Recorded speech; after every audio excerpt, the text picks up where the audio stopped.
Monday's deadly school shooting in Ohio is just one example of how kids are exposed to violence through the media. Although the Ohio incident is an extreme example, it still provides an opportunity to discuss the difference between reality versus fantasy with your kids. Kids younger than 7 often can't tell the difference, and the effects of witnessing or watching violent reports on TV or playing violent video games are long-lasting. They can produce anxiety, nightmares, and fears about the world in general.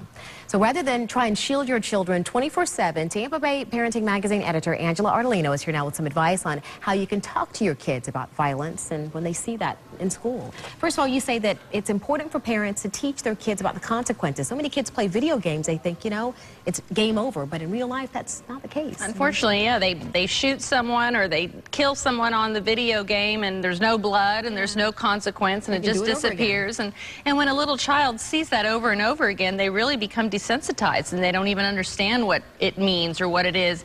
And unfortunately, if they do get around a gun or a weapon or something, they don't think that what the consequences are. So it's very important to, well, we were just talking about this. I don't know why violence needs to be in a video game. Yeah. Anyway, I agree. Anyway, there's so many choices out there.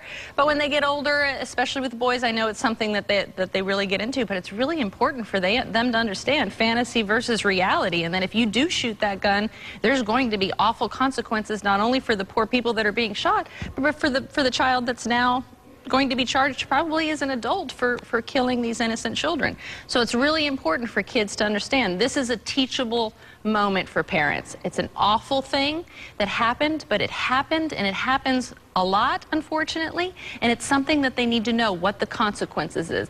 And I think that the most important lesson that they can teach is what can they do about it? What can a kid, what can a parent do about being in school and someone walking into their school and doing something like that? And there's always signs. Somebody doesn't just walk in for no reason and shoot a gun. There's things that build up to that. I know this kid even had something on his Twitter. A lot of kids put something on their Facebook, or they walk around and tell people. And if other students, we all know which ones are being bullied, which ones are being picked on.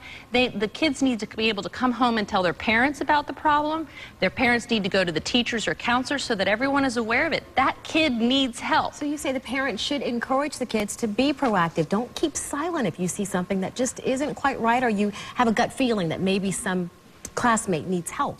Absolutely. And I know when I worked with children, we would get those kids who were very closed, who didn't really talk to people, and I would say, we need to reach out to this person. There's nothing wrong with her, so she's a little different, so she's quiet, so she's weird, whatever it is. But that's the one person, if we all alienate that person and don't pay attention and continue to bully her, they're going to burst at one point. Some walk into a school with a gun, some do other things. We don't want them to do that. So I really believe as parents and as kids that we encourage them to be aware, be proactive when they see something wrong or they see a kid that's unhappy, to go to their parent and or a teacher or counselor so they feel comfortable, and then we can stop it. We can make it stop happening. One of the other tips that you want to share with parents is that they should teach their kids about conflict resolution. There are other ways to solve some problems that you're having with a classmate. You're going to get angry. Exactly. You're even going to have teachers you don't like. You're going to have administrators you don't like. They're not going to be fair, and it's important to talk it through and exactly find out what is a correct conflict resolution to what's making you upset or angry. It's very important. Right. Always good advice. Thank you. Good to see you. You too. And Angela, we'll be back next week. We'll talk about the impact of horror movies on teenagers. And if you missed any of the points that Angela talked about and you want to share the information with another parent, just go to abcactionnews.com. You can also find help with a variety of parenting issues on the Tampa Bay Parenting website. That's tvparenting.com. And while you're there, you can sign up for a subscription to Tampa Bay Parenting Magazine. Just ahead of